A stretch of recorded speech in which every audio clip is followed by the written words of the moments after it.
Shahodat kalimasi tushirilgan iPhone.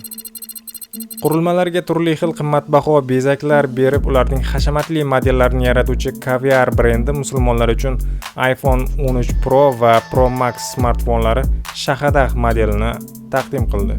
Credo kolleksiyasidan o'rin olgan Shahadah smartfoni Makka, Damashq va Madina masjidlarining arxitekturasidan ilhomlanib tayyorlanilgan bo'lib, u 24 karatlik oltin naqshlar bilan bezatilgan. O'rtasiga musulmon madaniyati ramzi bo'lgan yarim oy tushirilgan va ana uning ichiga musulmon e'tiqodi ramzi bo'lgan shahodat kalimasi o'yib yozilgan.